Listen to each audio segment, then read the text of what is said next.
BlaXit family, BlaXit family, BlaXit family. You are not going to believe where I am today. Well, I'm in one of my favourite all-time Caribbean restaurant places in the Gambia. And when I say my all-time favourite, I was here actually dining with about, I don't know, 18 friends the other day. Yep. We all had lots and lots and lots of food. But, I mean, actually, I'm with Marley. Oh!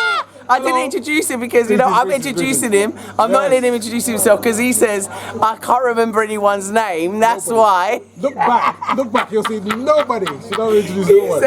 He said, I don't remember no one's name. That's why I tell people to introduce themselves. So I'm going to introduce him just to prove him wrong. Go on. This is Marley Morris. Yay! And he is the owner and proprietor of this beautiful, beautiful restaurant in the Gambia, right by the sea in Kotu, and it's called Mosiah's. Now, is that after Marcus Mosiah Garvey? That's right. You know, I was doing a speech for the UNIA about 5 years ago. Wow. And I'm there talking about how important it is for us as black people to sort of not just talk about what we've heard from from Marcus Garvey, but actually put into practice. And I realized right there on the stage, I'm one of the people just doing all the talking and not actually doing any working, any moving. And so that became the project that we took on. How do we go from Southeast London to Africa and be able to set up something there that not only can benefit ourselves, but benefit the local people, the local economy, and the local country. And that's where we started. That's what we're doing. Good. Yeah, it had to be named after him. Marcus Garvey, it was his original idea that inspired us so much that we named it after him. Yeah. So it's all about the repatriation home. Absolutely. So have you repatriated home? Are you here full time now, or? I'm nearly. So at the moment, I'm doing 7 months here, and then I'll do 5 months back in London. Okay. And so it's cool because we're putting the 7 months of the winter here, and then the 5 months where we get a bit of sun in England, I'm over there. Okay. So I haven't actually had a winter since 2015. I haven't seen a winter day yet. So I'm good with that. But I think this year will be the first year where I don't actually go back. Wow. Yeah. So this is his full year. Okay. So this is going to be his virgin year. He's going to do a full rainy season. He's not running away from the rain. No. But I mean, let's start at the beginning. I mean, I met you a while ago actually because we had the big event and you came on, unfortunately, because some guests like my mom overspoke. Went over their time. Oh, yeah, I forgot about it. Yeah, well, I haven't forgotten, so I apologise on camera to the BlaXit family. But you was able to share about some of the projects that you already were involved in the Gambia. You've had a long history here in the Gambia, and I mean, firstly, you was born in England. Yes. Same as I was born there. So we're Africans born in England. What brought you here in the first place? And give us a bit about the back history before Mosiah's, and then guide us through the process of actually setting up a business here. Okay, so we started off, I was part of a group called the Black Father Support Group. So I'm like BFSG alumni, right? So yeah, I was one of like the original members of the Black Father Support Group. And even though I haven't been there for many years, I still have a lot of good memories, love and respect for that group of men, because it helped so many people, you know. One brother there, Patrick called Augustus, he had this dream of opening a school in the Gambia in an area called Lamin, and he would have me, because I used to do IT, so I'd be doing all the videos, I'd be doing all the editing. In the end, he said, all right, as a payment, I'm gonna arrange for you to come to Gambia for free to check it out. Wow. So I was like, let's go, baby. So we went, and I loved it. I really loved the vibe, the people.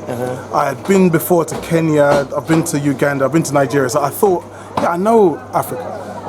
No, this place is unique. This place is different. Special, isn't it? It absolutely Gambia is very, very, very, very special and unique. I love the vibes here. Yeah, sorry. So then I got that, and I was like, we could do something here. there's opportunity here. There's things you can do. These are people I could vibe with. You know what I mean? So then that's got us on the journey. And you know, we got the school open, and the school's been a success and something really we've been proud of. And people have come here. We've been able to take them to the school. Victor Romero Evans and Janet Kay, they came over last year, so we took them over to the school. And so, you know, more and more people get to know about it, and so that continues to get funding that way. And so through that helped me to get to know local people. Yeah. And we put the word out that actually we want to do something here. What can we do? And an opportunity for a shell of a building. This building was just a shell.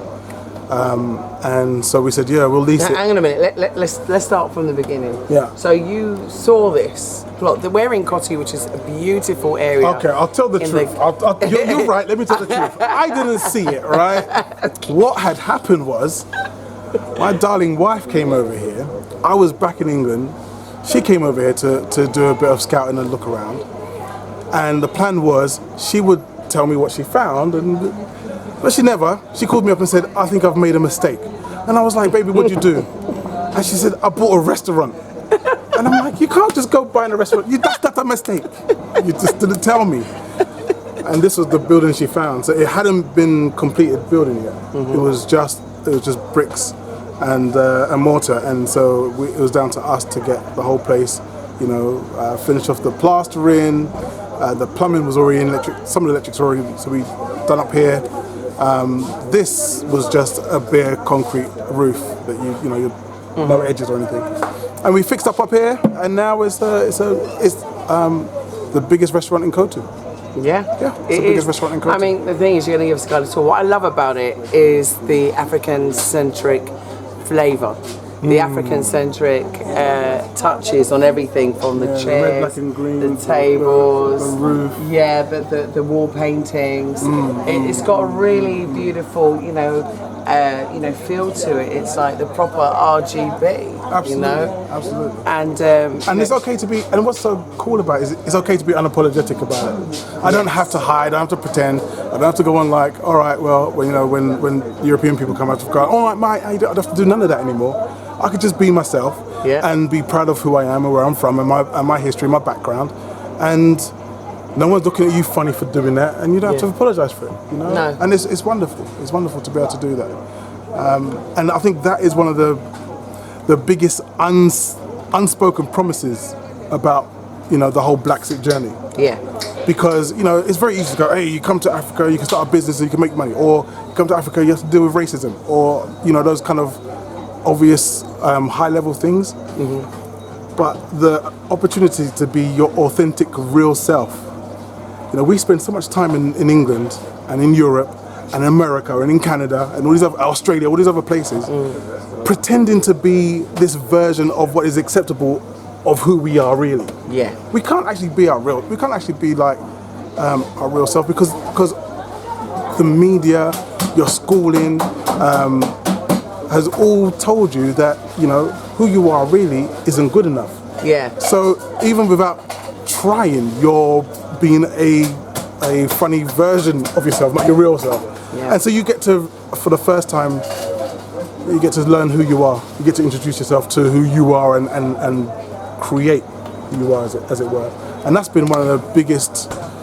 That's been a wonderful thing to learn. I'm a leader. I'm a man that people can. I'm reliable. You know. Yeah, exactly. These are things that I could say, but I wouldn't tell everyone about all the stuff that was going wrong. You know what I mean? Or the things I couldn't. People relying on me to be able to keep my job, to make sure that, you know, I can still put food on the table.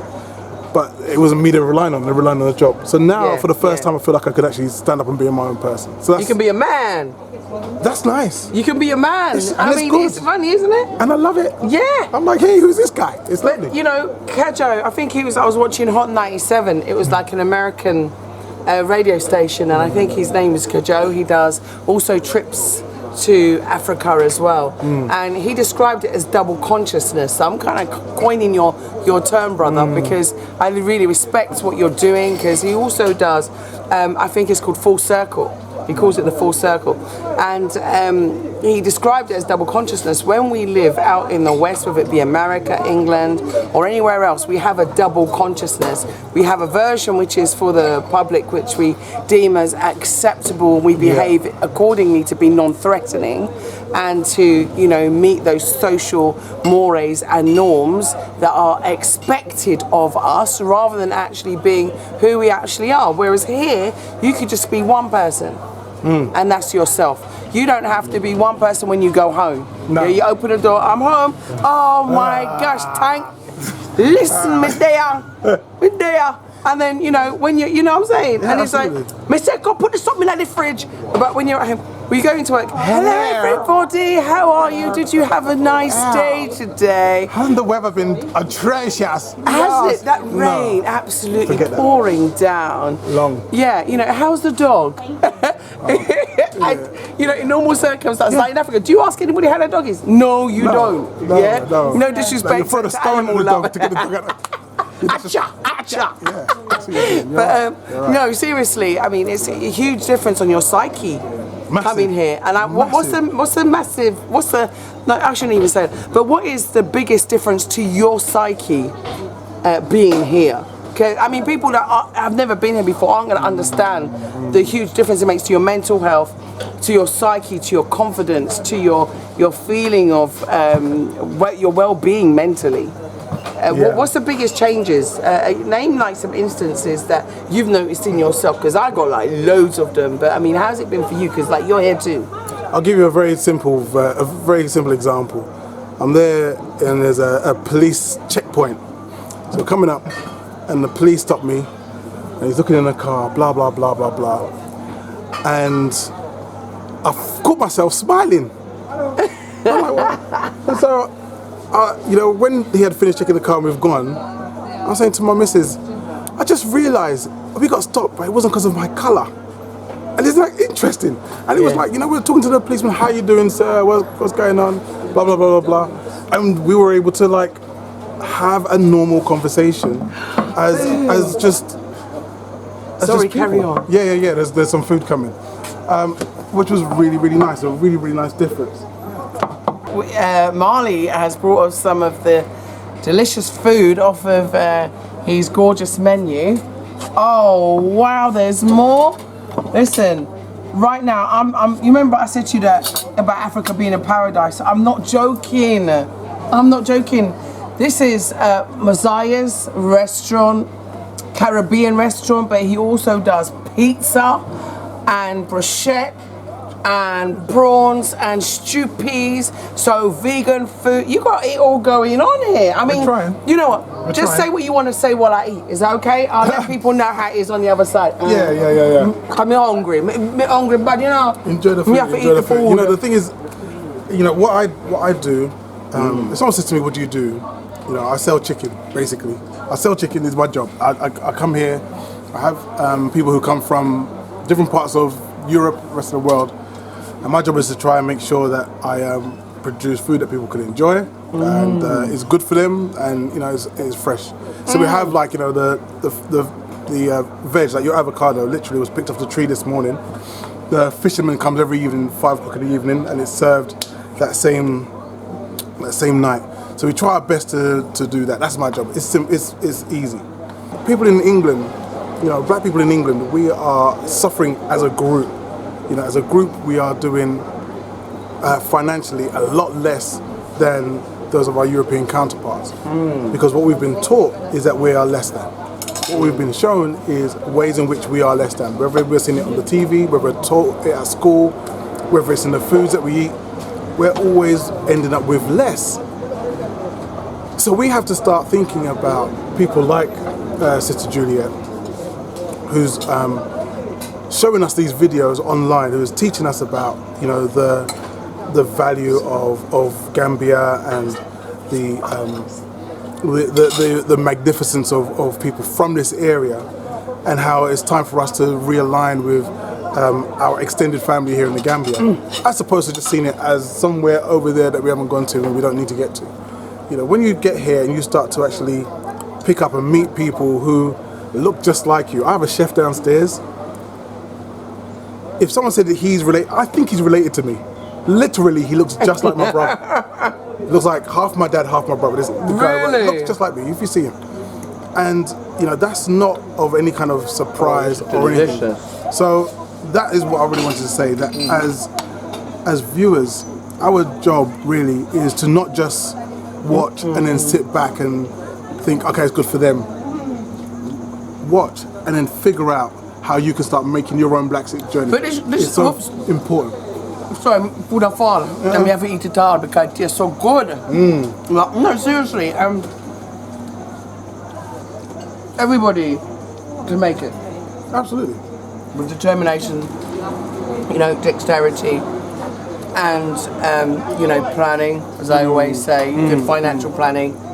But I think what's really, really important, this food tastes so good. You know what, Madoncha, sorry, you go on. It's so funny, I didn't plan, you know. When you I came, plan. no, I didn't plan. You when I came, liar! I swear down. Listen, hang on. I know. Tell me now. How you not plan? How you not plan? Okay, I'll tell you what happened, and I'll tell you no lie. I'll tell you no lie. All right, so I know I wanted to come here. Well, I knew I wanted to go somewhere hot. That's what I did know. And at the time, I was at work. I was working full time. I was earning. I'll tell you exactly how much. I was earning about 40. I think I was earning about 44 grand a year. And that's good money. Wait. And I had the child support agency. I had the child support agency taking like half of that, taking enough of it. So even though I was earning good money, I was coming home with about £1,800 a month. Oh. And you know, I'm watching my daughter growing up, and I came to the realization that when they say, okay, she's an adult, you can stop paying. I'm not gonna have anything saved. I'm not gonna have anything to be able to help her with. She can say, yo, Dad, help me with getting a house. I'm like, you help me get a house, because I got nothing. You know, because all my money got taken when you was young. So what I realized is I had to think outside the box. I had to come up with something different. You're throwing food all over yourself. I don't care. I'm eating pizza. I'm eating 3 peas. No, enjoy yourself. I'm eating prawns. That's good. I'm eating plantain.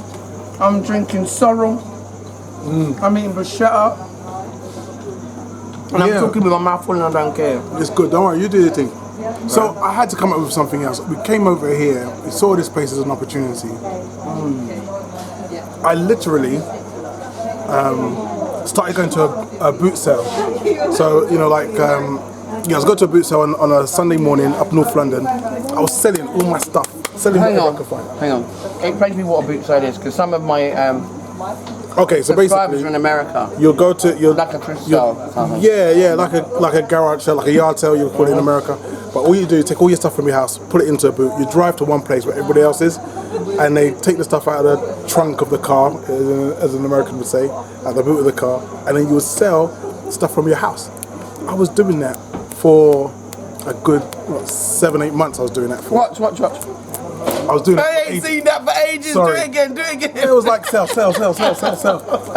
I was doing that, and then I took the money I got from there, and we set up a business called Back to Black Empire. We were selling African art. Umbrellas. And the umbrellas. Yeah, I still got my umbrella. You know, don't even play. I've got about 4 left. Is it? Save me one. No, Save me one. No, yes. I'm here for the rainy season, sister. I need an umbrella. Just send me one. Yeah. No worries. I'll sort you. My daughter stole mine. Come on. So I was doing the African art. What I found was that I couldn't get black people to come into the shop. And what I realized was, which is a very good metaphor for Gambia as well, was that it was when I brought in some more European pictures that was intermingled with those African-inspired pictures. More European people came and then more black people came. It was a weird kind of like, there's obviously some kind of a mindset over there. But Tutus, we used that money to open the shop. We used the shop money to set up an event. We had Tariq Nasheed come over from Los Angeles. We did an event in London. I love Tariq, right? Right. He came over. We had an event in London. There was 800 people there in London. It's like the biggest sort of black empowerment event that we could find that's been in London for years. I don't remember the next one like it. Like a sit-down event like that. We did that. And once we had been doing those things, we had enough money to come over to Gambia. And I came to Gambia, we set up this restaurant, literally with everything we had.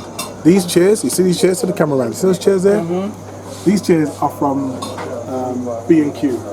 Wow. That black table there, that's from IKEA. This is an old school table here. We had to just take whatever we could, as cheap as we could, to set this restaurant up. When we opened, I couldn't afford a return ticket back to London. I bought two one-way tickets because I couldn't afford 2 return tickets. Wow. We opened this restaurant with about £75 left to our name. Wow. So I couldn't afford to pay the staff. I couldn't afford, you know what I mean? If anything went wrong, I was screwed. But I was like, I'm getting out. To leave that level of comfort and you know, sort of like a routine, to go somewhere else and you're relying on yourself, it's got to be a scary proposition. Yeah. But that scary proposition offers freedom. So you take the scary proposition, you go for it. We got there. Day 1 we opened, we made £50 for the whole day. I was like, baby, we're gonna make it, because we started with 75, we now have 125, we're good. And so from there, we was able to build up. Yeah. And so we're now here 4 years later on. We have 22 members of staff. We're here from 9 in the morning through to 2 in the morning. And we do that for 6 months of the year, and then for 7 months of the year, then for 5 months we close during the summertime. But this year is gonna be the first year that we're gonna go through the year, and we're opening a new restaurant as well. So we've been building, and you know, the fact that we've been able to say thank you to Marcus Garvey for his original black print. Excuse me, fam, but if you look, right, I have left some. I have left some for McCunnan, and I have left some for you.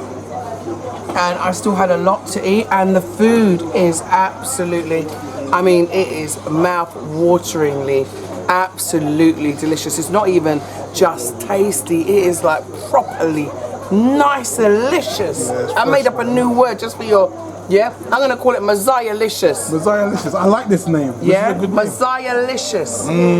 The food is good. I've already got ting upon my teeth. Yeah. No, you're alright. But the main thing is, no, seriously, you know, Bla Xit Family. He's living the dream. He's home, and he's working it, and he's expanding. He started. You're another person who came here. I think the Salu, wasn't it? He came here with £200. Yeah. We interviewed him at the University of the Gambia, and Beverly, who we spoke to at Solomon's, and her sister Angela and her husband Abdul, they didn't have a plan either.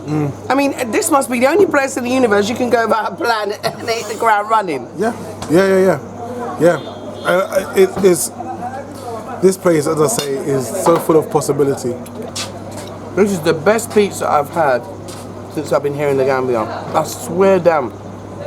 This tastes like jerk chicken pizza. Yeah, the chicken is jerk chicken. It is. Yeah. And you know, like over here, usually they'll use a tomato sauce and just put it'll be a plain tomato sauce and some herbs. But we put all-purpose seasoning on it. We make it look nicer.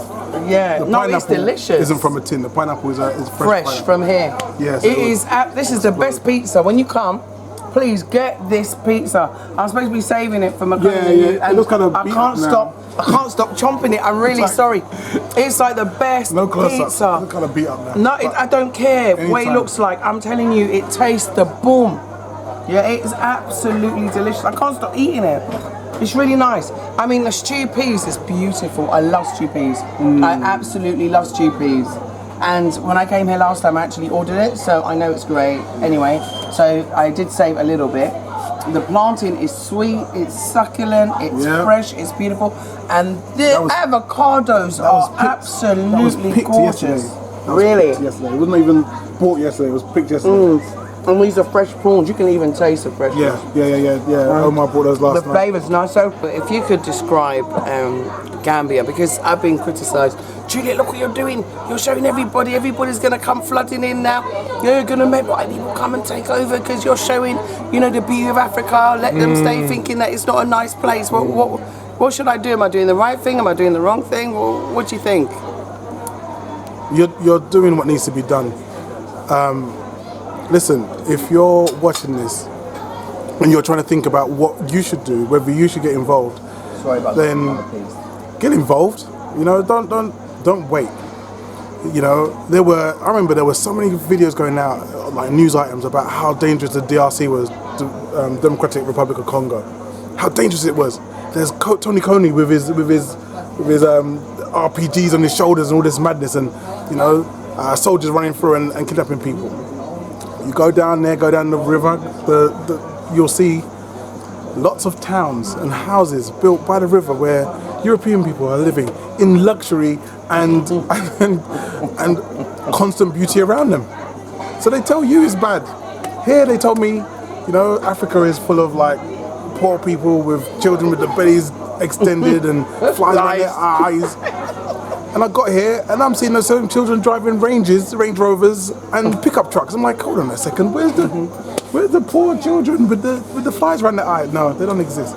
That photo shoot was done like 38 years ago, and he's 38 now, but he's got his own business. Yes, he's doing his own thing now. So you know, like, they're using the same old images though, and the same old adverts to perpetuate the same old myths about Africa. They really want to distort what Africa truly is. Now look at the when you look how they will brand Britain. So Britain is Great Britain. Great. And Great Britain is a little measly, smelly, cold, dire dump is a word? Yeah. Right, dump. Yeah. You see? Now he ain't afraid to say it. No. Yeah. For that sister on Wodamaya, you know I love you. Ayamaya. I love you. But that sister in Sierra Leone, they said I wouldn't quite go that far. And she was being quite conservative, and I realised that she's probably still got connections in London, and she's still quite scared. Stop being scared. No, dump is a good word. Dump is a good word, right? I think that's a very apt word. Absolutely. Okay, thank you. It's like they will brand that as a Great Britain, and then at the same time they'll take somewhere like Great Africa and brand it as a what did Donald Trump call it? SH. Whole country. Right. That's how the branding works. So you think that's what's going on, and that's not what's going on. But it's important for you to think that way so that they can come and take the riches, take the minerals, take the beachfront properties, take the riverfront properties, take everything, and you're still there trying to work your 9 to 5, getting stuck by the child support agency and all the other bills and all the other taxes and all the other things you're dealing with. So that's they're taking sunset walks on the beach. Oh yeah. You know, and this is the thing is that the thing is, I think for me, I'm still eating pizza. You know, it tastes so good. My belly's full and I'm happy. And I stole his sorrel. I'm gonna say on camera, it was so nice that I had to have it twice. Yeah, seriously. When you come, you must have this sorrel. This is not like the traditional wanjo. This is Jamaican sorrel. So why did you have a Caribbean restaurant? And why did you choose to have a Caribbean restaurant in the Gambia? And I mean, and how's your Wolof? Okay. This is like the most Jamaican place you'll find outside of Jamaica. Everybody here is trying to do a little Jamaican accent. It's nice. No, but don't worry, no, me have a Jamaican accent, you know. A Jamaican. The locals as well. But as for my Wolof, I'll sing you a song. Oh yeah, we got some entertainment. In Wolof, and you can tell me whether what I'm saying. Me? Yeah. Okay. Yeah. Booganora, Boogamala. What am I saying? Booganora, Boogamara. What am I saying in English? Yeah, you're saying that's a really nice song. No, I'm saying them not like we not like them. That's what it means. Yes. Them not like we not like them. Boom. We're not like. So I learned that. I learned that. I learned. What else I learned? I've learned how to count to 3. Bena. Yeah. Go on. Nyal. Nyal.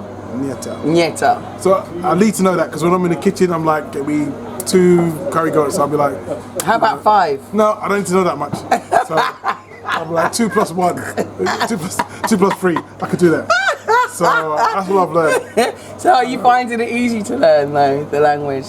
The problem is that I'm learning Wolof, and then someone says, no, you must learn Mandinka. There's one like, no, you must know Jola. And I'm like, how can I learn Mandinka, Jola, and Wolof at the same time? Pick one. Yeah, you know, I'm having the same issue even now. I was like, okay, I'm in your day, is it? I see. I'm leaving out. Yeah, and I just like wow. Yeah. I mean, what are you supposed?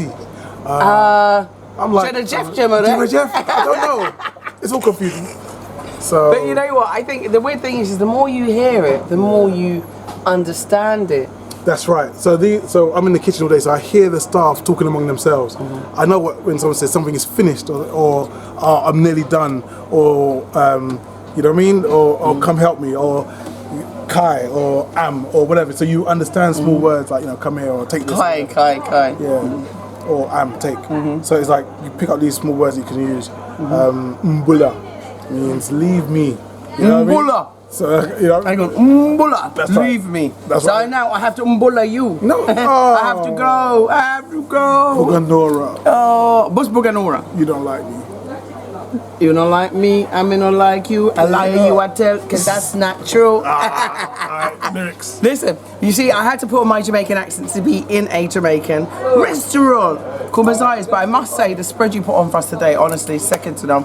No, I'm not going to say second to none. Let me change it. It was absolutely Messiahlicious. Thank you. That's Thank it. you, thank you. It was Messiahlicious. Jerry If you're Jeff. looking for good Caribbean food, good pizzas, good bruschetta, in fact, good company, African good African food. So you do a great Benachin. Good. You Yeah. do a great. I am the Benachin. Yeah, an Ital. Yeah, you know your Vexafari. Ital food. Yeah. The parcels. Oh my days! When I was here last time. The Callaloo parcels are just seriously. You eat them and you just feel a little taste of absolute food for perfection.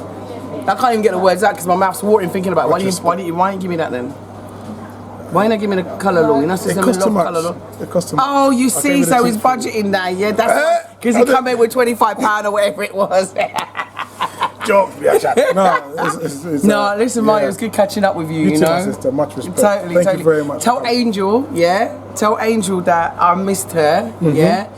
His wife is like, she's an absolute, her name's Angel, and she's like, you know, I don't subscribe into all these things, but like, you know, Angel always means like someone who's good, someone who's really lovely and nice. She is like her name, so they gave her like the real right name. You know what I'm saying? We have the and Angel Marley, of Death, though, because you have such a great name. You know why you have such a great name? Why is that? Come on, you know why?